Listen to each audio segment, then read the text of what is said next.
know what you're thinking. Hey farmer, what have you done with Baz? But it's me. Today I'm going to show you around our Land Rover Defender. Then I'll take you for a ride in it. But first I'll tell you a little bit more about it.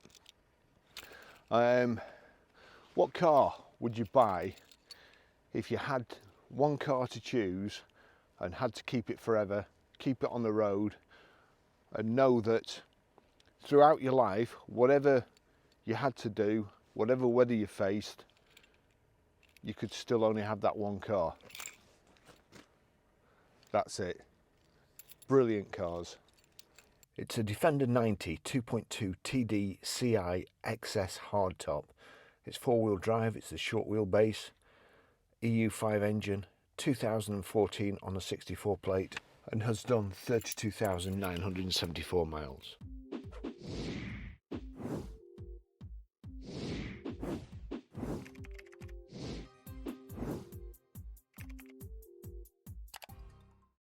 If they weren't Lara Croft and Miss Moneypenny, wouldn't drive one.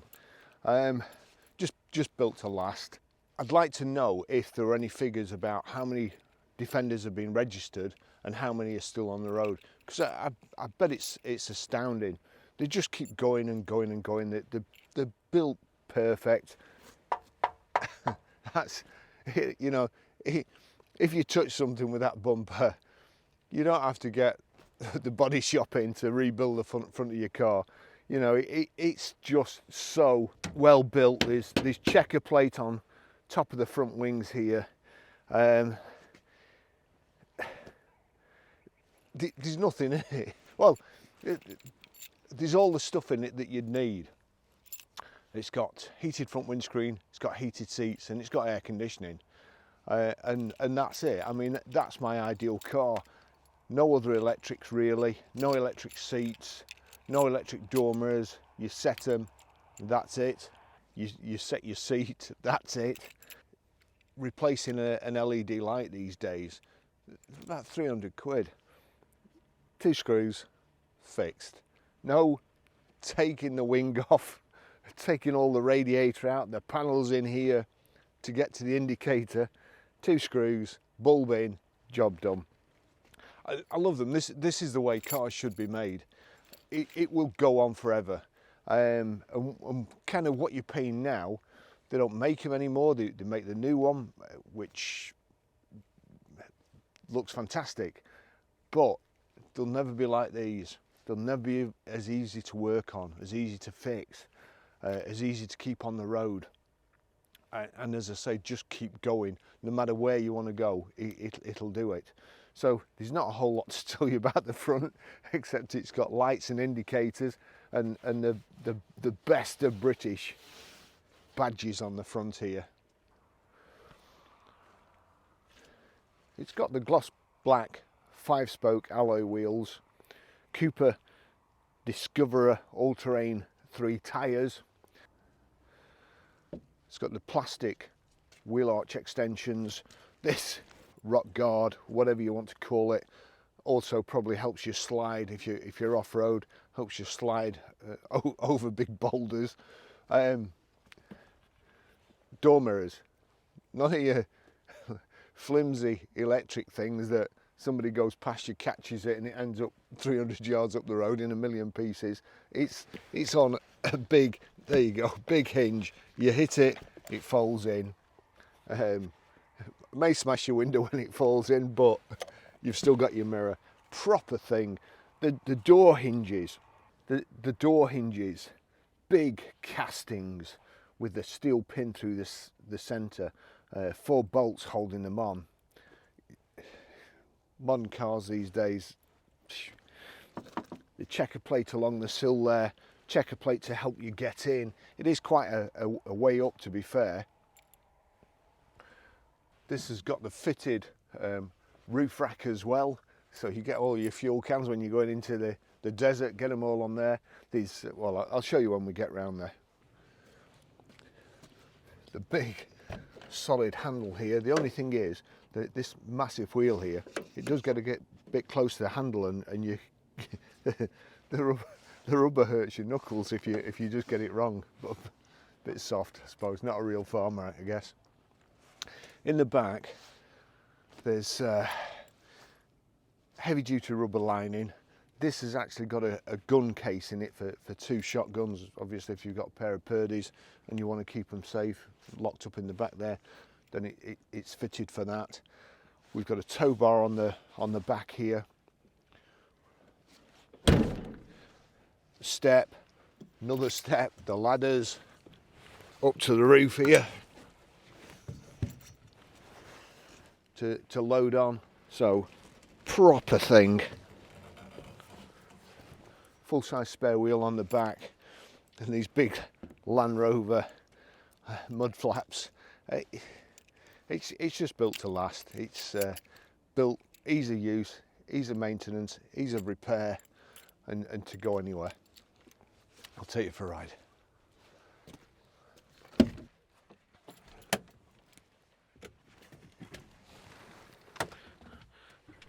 Those side steps come in handy. So it's got remote central locking. It's got an extremely good alarm on this vehicle as well, and a proper ignition lock. So I'm going to give it the ultimate test. This is how cars should be designed. So you can drive them in wellies with gloves on. Proper switches. Big thick Barbour gloves. You see there indicators on the left, horn, lights, side and headlight. Look at that, flick switches, love it. Wipers, squeaky wipers.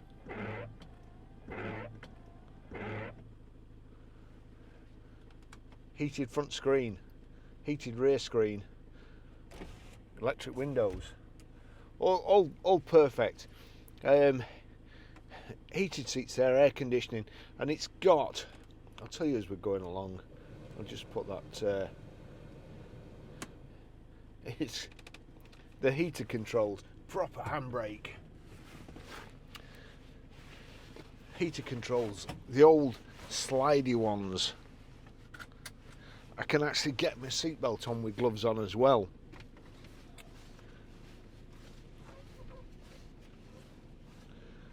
Got Wellingtons on driving it. Can you drive your car with Wellington? Would you want to? Perhaps not. But even so, if you had to, you couldn't. It's got one of those heaters, and I'm just going to move my cup there from there because it catches in that gear.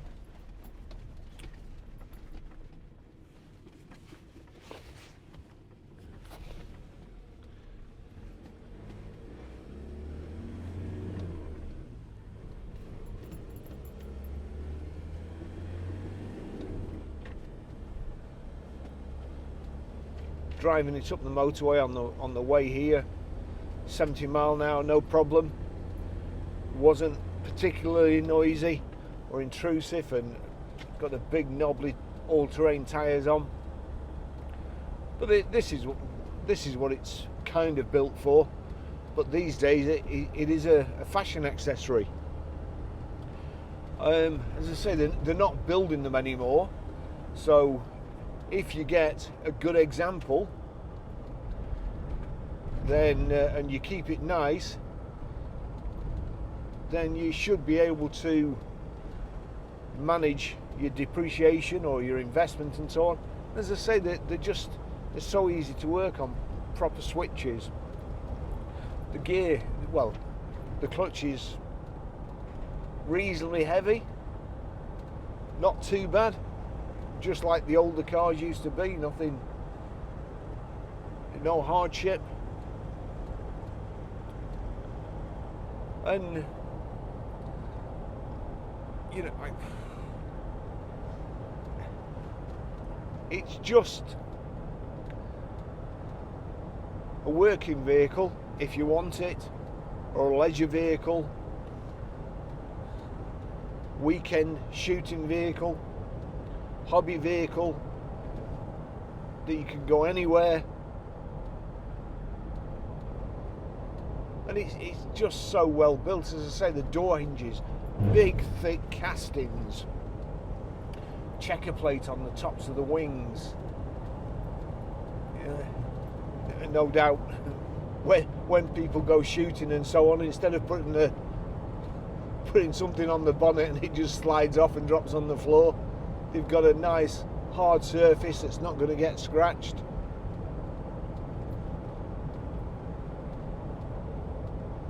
It's only a two-seater vehicle.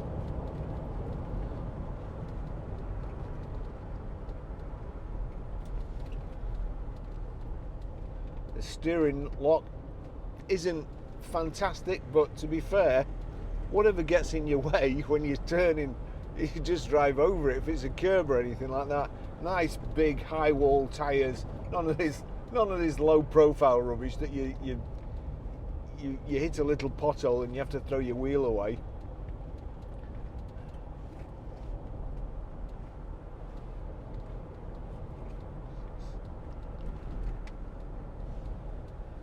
I'm sure if they kept making these, they'd have just gone on forever. If you work out in the country or you're a farmer, why would you not want one of these?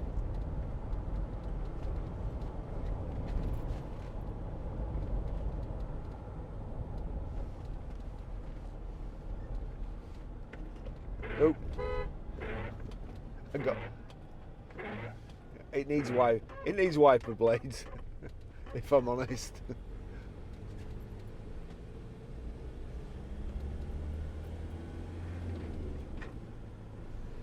I noticed the radio, it's an Alpine radio, which used to be really one of the best audio systems, and it's also marked up Bluetooth. Now, I've not tried it,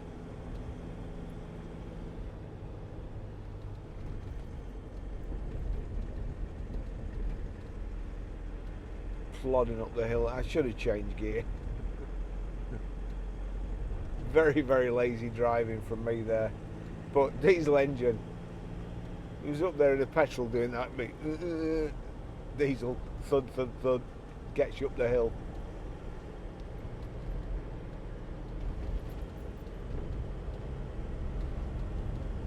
My last Land Rover video, somebody left in the comments, was this sponsored by Land Rover? But honestly, I just love them. They're just brilliant. The whole range. Freelanders, Defenders, Discoveries, the Range Rovers. They're just, well, they're just fantastic. And if they made cars like this, forgetting the manufacturer's profits and so on, if they made cars like this that you could just keep repairing, it's the only car you'd ever need. I notice I always go on about Barbour jackets. I'm 63, as I've said before. This is my second Barbour border jacket. This is, I think, a border. And I've had a Barbour border since I was 18. The last one I threw away because these pockets here, I used to do a lot of clay pigeon shooting, and I actually wore these pockets out with filling them full of cartridges and so on. And that was the only reason I threw it away. Now Barbour do a kind of pre-loved range, but not only that, you can send your jacket back. If the pocket's gone, they'll put a new pocket on for you. They'll put a new zip on the zips, and this is the Land Rover Defender of jackets.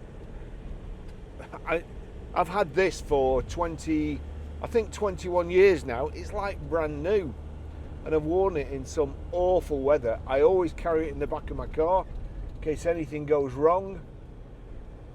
If there's any dirty jobs to do, the outside pipe in my girlfriend's house froze.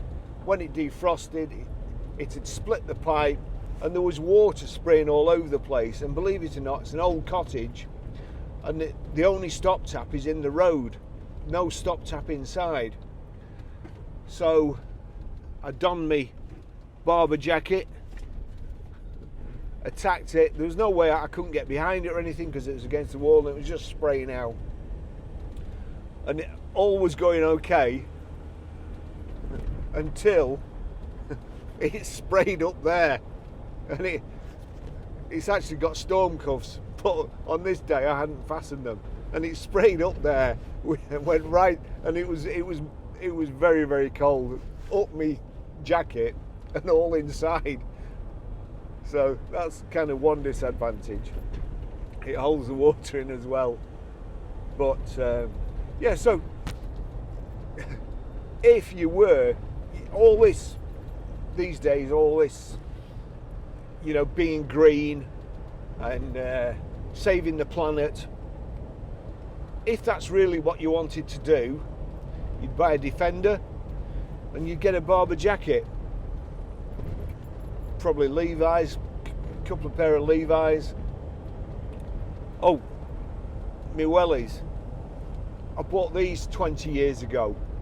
When I bought them, I think they were 300 and something pound, but I was fed up of keep wearing wellies out and them not being comfortable. And these are Le Chameau wellies. As I say, I've had them 20 years. They're leather lined. I'm driving them. They're as comfortable as a pair of shoes. I've been up and down these hills in them when I go walking, and they're still like brand new. So a Defender, a couple of pair of Levi's, Barbour border jacket, and a pair of Le Chameau wellies, and that's it. No greenhouse gases, nothing.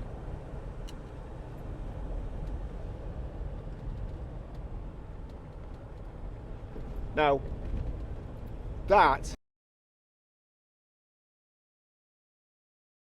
normally when I come up here, there's a big pothole there, and when I come up here in a saloon car or a sports car, it will absolutely shake your fillings out, go right through the car. I try and avoid it normally. I just went right through the middle of it. Never noticed, didn't notice.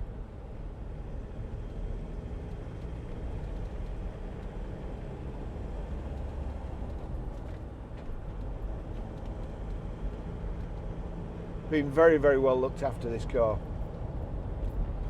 One thing I must point out, we know the chap that this has come off is a friend of John's.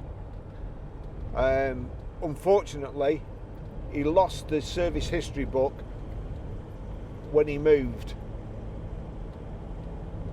so we've no service history for it. Car's only done 32,980 miles now.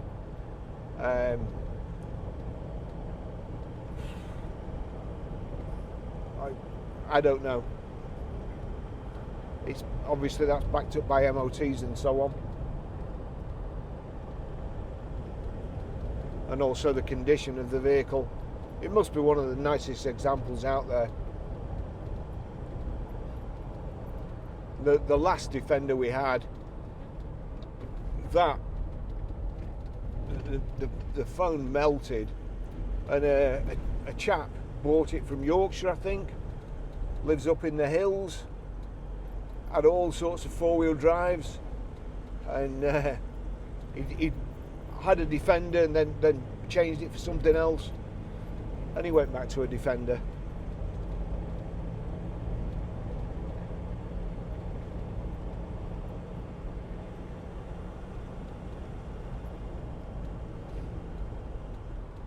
Great driving position. Normally I feel like I can't get far enough away from the steering wheel in the Defender, but especially if I've got my coat on.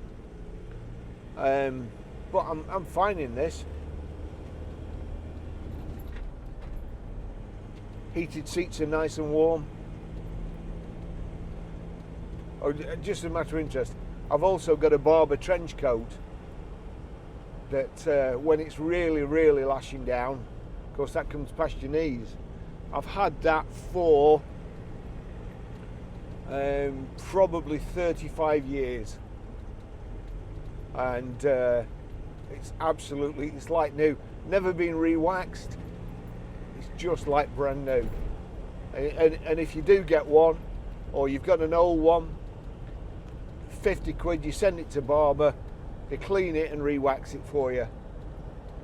I mean, I don't know how they stay in business, because they sell you one and that's it. It's really for life.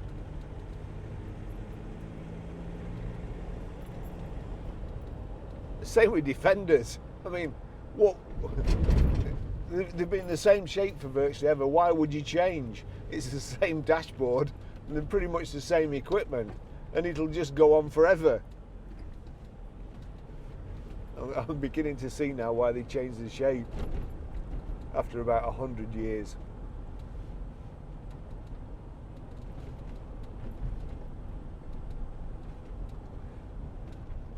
This is how motoring should be.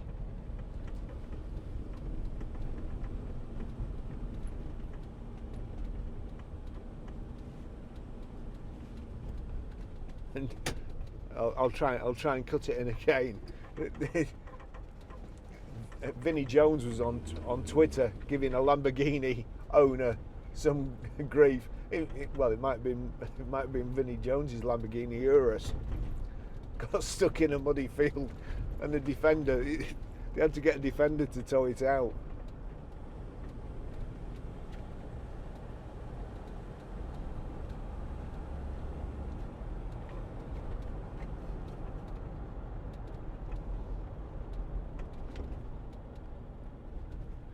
When I was here last week, there was a shoot on up here, and there was quite a few vehicles of the shooting gentry. A couple of these, they just,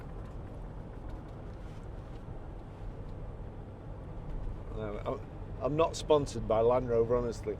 They don't give me a penny. They've not even lent me a car, which is pretty remiss of them, seeing as my videos have had millions of views.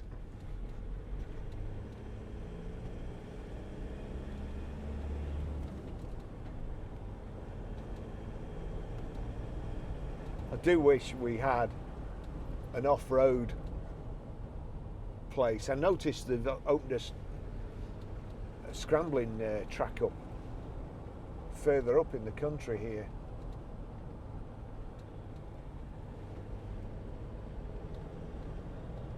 I think it'd be good fun.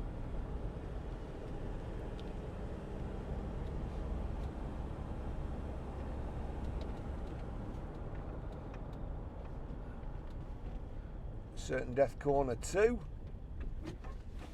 Nothing coming.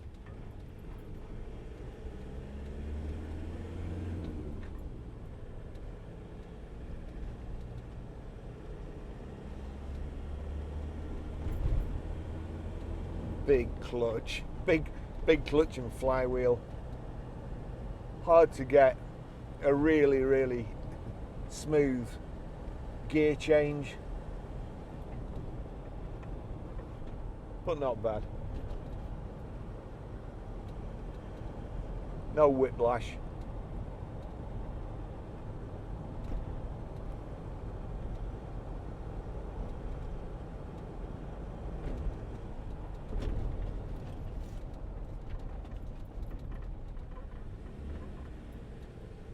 I was going up in 5th gear then.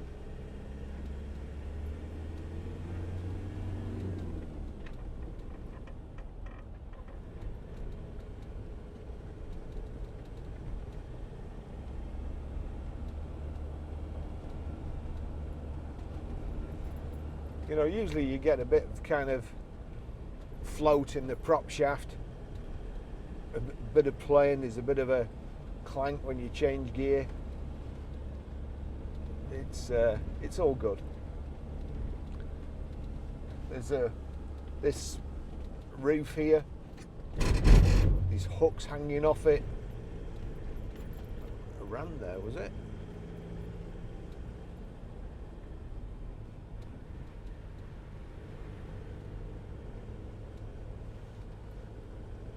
And it's, you know, there's no lining as such, so it's a little bit noisier, you know, a couple of panel creaks and so on, but nice. We've got a nice headlining in here. The instruments, rev counter on the left, coolant temperature, fuel gauge, speedo, mileometer. It's showing me that the heated rear screen's on, but it has got a heated front screen as well.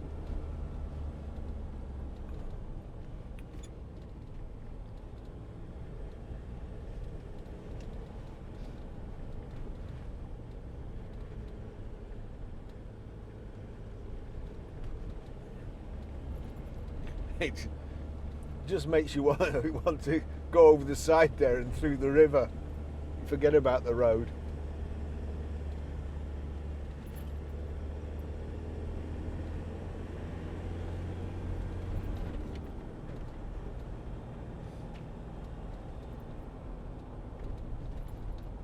All good. Okay, well, I'll finish the test drive there. It's just ideal. I don't know what this chap's doing here, but I'm going to pull in. I think I might have just cocked him up, I'm not sure.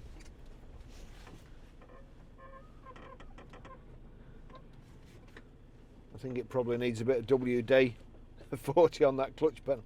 I have cocked him up. All good. What a great car. I love it.